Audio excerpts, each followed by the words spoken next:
आता बघा आपण कलेक्टर साहेबांना निवेदन देऊया.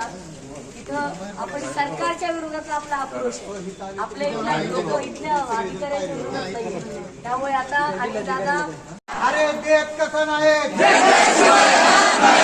खरीपाचा पीक विमा, रब्बीचा पीक विमा, कांद्याचं अनुदान, प्रोत्साहन अनुदान, दुधाचं अनुदान, रब्बीचं अनुदान, कांजा येथील देवस्थानवरील खंड भरायला परवानगी, कांजा येथील शेतकऱ्याला खंड भरायला परवानगी, आमच्या मागण्या मान्य करा. अनिल दादा आगे बढ़ो, अनिल दादा आगे बढ़ो.